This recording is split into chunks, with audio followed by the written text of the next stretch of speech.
Hello সবাইকে, আমি মৌসুমি। আবার একটা নতুন ব্লগে তোমাদের সবাইকে স্বাগত। তো আজকে হচ্ছে 1 জানুয়ারি, তো সবাইকে জানাই হ্যাপি নিউ ইয়ার। সবাই ভালো থেকো এবং সুস্থ থেকো। তো দেখো বন্ধুরা, সকাল সকাল আর ভিডিওটা স্টার্ট করিনি, এটা হচ্ছে সন্ধেবেলায়। তো সন্ধেবেলায় আজকে রান্না বান্না করছি হচ্ছে ফ্রাইড রাইস আর হচ্ছে ডিম দিয়ে কষা কষা আলুর দম।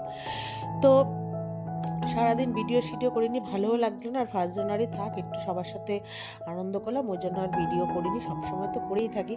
তো রাত্রেবেলা আজকে মেনুতে তো তোমাদের জানিয়েই দিলাম, এই হচ্ছে। আর তোমার আলুর দমটা ডিম দিয়ে মোটামুটি আমার সবই হয়ে গেছে, ওই পাশে রেডি করে রেখে দিয়েছি, আর অত রেসিপিটা শেয়ার করিনি।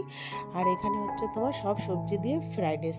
তো তেলের মধ্যে সব সবজিগুলো দিয়েছি, আর হচ্ছে গরম মশলা, গোটা গরম মশলা দিয়েছি তার সাথে, আর নুন, চিনি, আর লাস্টে একটু গোলমরিচ আর ঘি দেবো।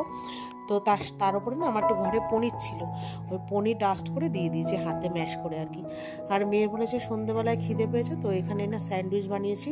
ওই আগের দিন দেখলে না পুদিনার হচ্ছে ধনেপাতা চাটনি করেছিলাম, সেটা হচ্ছে মেয়োনিজ, আর হচ্ছে ওই চাটনিটা দুপাশে দুটো পাউরুটিতে লাগিয়ে একটুখানি তোমার পনির ওপর দিয়ে দিয়ে একটু বিট লবণ দিয়ে একটুখানি তারপরে বাটারে ভেজে নিয়েছি। তো মা, আমি, মেয়ে তিনজনে খেলাম খাওয়া দাওয়া করে।